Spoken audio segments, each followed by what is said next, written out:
Hi, I'm Rachael, Alesia. I'm Hayden. I'm Cassidy, Philo. And we're from World Lit, and we're doing the story Birdsong by Dici from the book The Human Experience. I am going to be playing the lover who we named Mike and also the girl in the Jeep. I'm playing Dr. Phil. And I'm going to be playing Lisa, who is the mistress throughout the story, and also Chiguado, who's her friend. Hope y'all enjoy.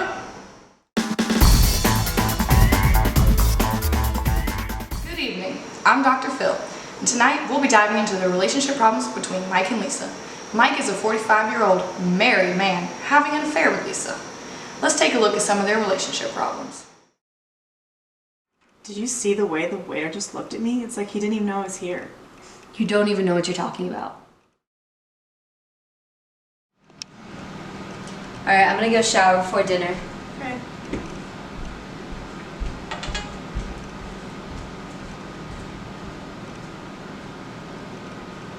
His wife texted him C with a D. That's our thing.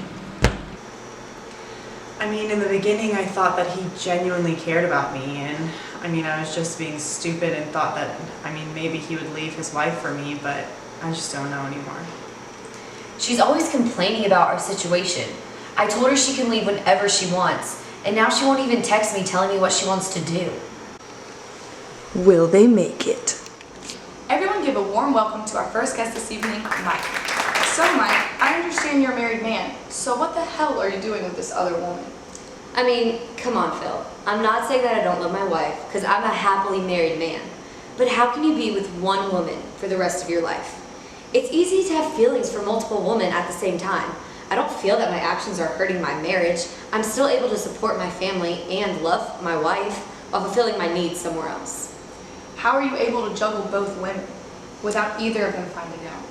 Well, to be honest, it's really not as complicated as it seems. I try to keep each relationship as separate from each other as possible. How so? Well, I have an old house that I never got into, turning in an apartment, and so that's where I bring Lisa all the time. And I also take her to the same restaurant over and over again, and the restaurant's very, very secluded, and I'm familiar with all the waiters, and they're familiar with my situation.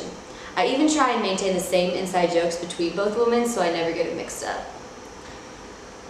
How do you keep your wife from asking you what you're up to when you're with Lisa? How does she not ever get suspicious? When you have women who are in love with you, they're not going to question your actions. And anyways, a woman shouldn't ask a man those type of questions. My women know not to question my authority. Wow, you must be an easy man to fall in love with, Mike. How do you manage to make both of these women happy at the same time? Is your relationship enough for Lisa knowing that she's your mistress? Well, my wife has everything I provided her with. And Lisa, I gave her a car and a place to stay. And they both have me. What more could they want or need? And I tell Lisa all the time that I won't stand in her way if she wants to leave. But she still stays around, and if that's what she wants, that's what she gets.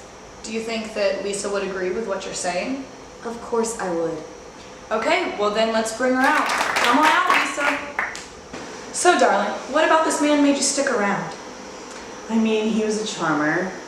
He created this joke that only the two of us shared, or at least that's what I thought.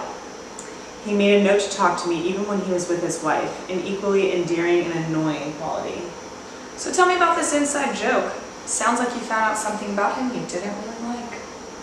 His phone rang one time when he was in the other room. I don't know why, but I had to check it. It was his wife. I knew he talked to her, he had to. What I didn't understand was why he signed all his texts with our inside jokes. How pathetic is that? Is that why you're so mad at me the night at the restaurant? No. Then can I ask why, Lisa? I think we'd all like to know. You wanted me, and I wanted more than anything to be wanted by you. But it was a lie, a game to you. You told me I could leave whenever and go off and start my own life. How did you expect me to do that when you kept doing and saying just enough to keep me hooked? I do want you, babe. It's just that I can't have you forever. You know that. Is that why you continue to call me and talk to me even when you're in the same room as your wife? Mike, if you can't have her forever, then what's the point? Right now, that's what I want. It's what we want. You don't know what I want. I know our relationship is wrong, trust me. Chiguado reminds me every single day. We actually interviewed Chiguado about this affair. Let's see what she had to say. Chiquado, thank you for talking with us today. Now I know you've known about this relationship since the beginning. Tell me a little bit about it. I mean, I always say, if you see fire and put your hand in fire, then fire will burn you. All I'm saying is that a good Christian woman would not be with a married man.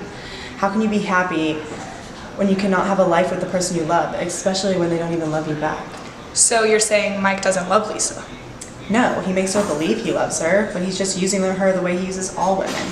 He wants his women to be submissive to him. He gives Lisa enough that she feels that she's deserving his attention, but not enough to satisfy her. What do you mean by that? Mike probably has had more mistresses before Lisa. He probably tells her she's different and special, but she's not. And he will keep her around as long as she sticks with him. However, if she's ever a threat or ever decided to leave him, he would move on with his life. Most likely find himself another vulnerable girl. Lisa should have listened to me. I told her he was bad news. Well, she didn't hold back. How are you two doing after that? I mean, she told me not to get involved with you. I knew it wasn't good for me, but I was weak and you knew that. You wanted me to be weak, didn't you? I didn't pick you because I thought you were weak. I saw you in the office and was attracted to you and thought, why not? Then why did you kick me out when I called you a bastard? Because you disrespected me in my own home. That is unacceptable to me. You know, I handle arguments better when you cry rather than yell at me. Are you saying I don't have a right to stand and stick up for myself? Now, do you think he gets upset when you stick up for yourself because you're a woman or because you're his mistress? A woman, because it's not just him. All men seem to have this idea that women should do just as they say without any question. Why do you think all men think this way? I mean, just the other day, I was at my office and my boss brought out a cake for someone's birthday and immediately told me and Chiquado to cut it. Like, we have some duty to him. And they all looked at me like I slapped them in the face or something. Because you disrespected them, just as Mike felt you had done to him. Are you going to let men walk all over you after today, or are you going to keep being Mike's mistress, sending the message that men can keep doing this to you and treating you this way?